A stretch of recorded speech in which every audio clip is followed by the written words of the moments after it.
always knew. Hello and welcome to Old News, the programme and podcast, of course, where we look at news stories of the day through the papers of yesterday. It's all old news, as they say. This week, the Cosy Nook cafe, that iconic building down tucked away in the corner of Port Erin down on the beach, now protected, I believe, was going to be redeveloped. Been in the news again recently for a fairly benign story about commissioners looking for tenders for the next season or maybe 3 years.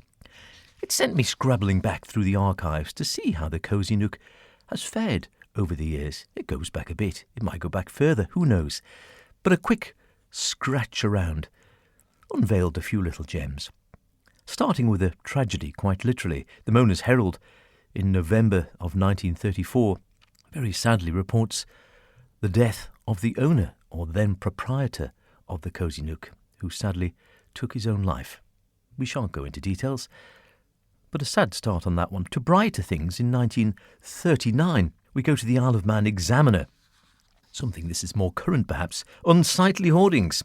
The Buildings Committee reported they'd considered the matter of advertisements on property belonging to the board. It was resolved the clerk should write to the then occupiers of the Cosy Nook and Beach Cafe, stating the commissioners were concerned about advertisements on their property and were considering taking steps to have them removed, and that pending a reply, the clerk be instructed to bring in a report on all advertisements placed on the board's property.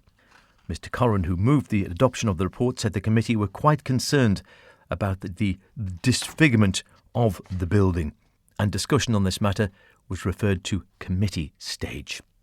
In the Isle of Man Times of July the 31st, 1954, there's an article entitled "Sand Removal Not Justified." A letter from Mrs. Pearson of the Cosy Nook Cafe Port Erin was before the Roads, Lighting and Building Committee of the local commissioners recently, and complaints were read about the condition of the north end of the shore and asked that sand be carted from the south end to the north. At the monthly meeting on Tuesday, the members of the board stated that they had inspected the shore, and apart from one small area in the centre of it, opposite Beach House, they were satisfied it was in a reasonable condition. It was resolved that Mrs. Pearson be informed that the north end of the shore was not in an unreasonable condition, and therefore the expense of carting sand from the south side would not be justified. Oh dear.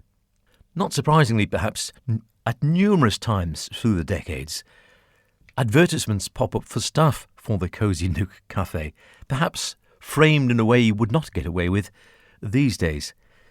If we look at the Isle of Man Times of May 1936, May the 16th to be exact, an intelligent girl is wanted for ice cream and sweets, presumably to sell them, not eat them. Whilst in 1939, 3 years later, the Isle of Man Times, Saturday, August the 12th, has an advert for a strong girl, I don't know whether she has to be intelligent as well, wanted for the washing up. Live in, local preferred. Well, I suppose that would be handier, I guess. Live in at the Cosy Nook would be very handy for the beach, I dare say. In 1954, it was all about the donkeys. The Isle of Man Examiner, Friday, February the 12th. Donkey stand. On the recommendation of the Port Erin Roads Committee, they were a busy committee, that Roads Committee, it's been decided that the area behind the Cosy Nook Cafe be offered as a suitable stand for donkeys during the summer season, and at a charge of £1 per donkey per season be made. Great for the roses as well. What it did for the customers of the Cosy Nook Cafe, I don't know. Perhaps they could go and feed them carrots. We skip to 1958, Friday, September the 19th, in the Isle of Man Times. From donkeys to loos. Improving Port Erin public conveniences. Government aid will be sought. Port Erin commissioners have decided to instruct their architect, the article says, Mr. W. Gill, to prepare estimates of the cost of erecting a deck chair store and a shelter and conveniences near the Cosy Nook Cafe on the shore, with a view to seeing if any government financial assistance may be obtained towards the cost. Similar action is also proposed in connection with the extension and renovation of existing public conveniences at the bridge. It goes into great detail of how this would be built. The store will have a reinforced concrete roof, 4.5-inch brick walls, with 9-inch piers on the north and east, with doors and windows in the latter elevation.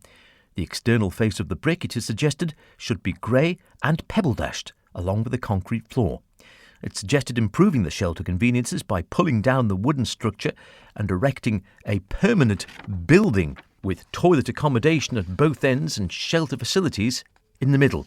It is also proposed to extend the existing conveniences in Shore Road by demolishing the gable walls and extending the building in both directions so as to give an additional 5 feet 6 inches on either side. In addition, it's contemplated extending the front and back walls in stone with the new gables in 11-inch cavity brick wall pebble dashed in grey. This, we are told, will give considerably more facilities.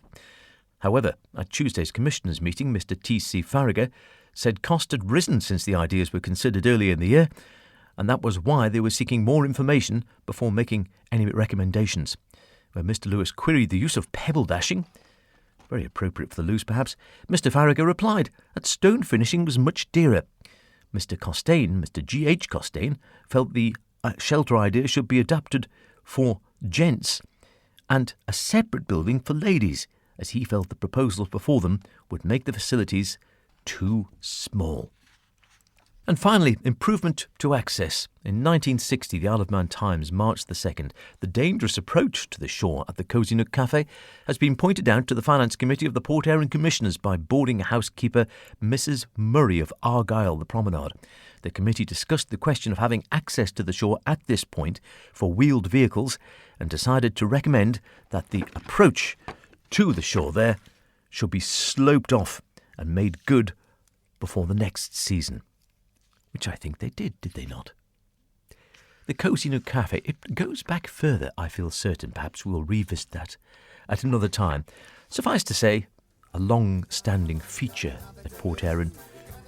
It does, of course, make new news and old news. Cheerio. You're gonna be yesterday's news.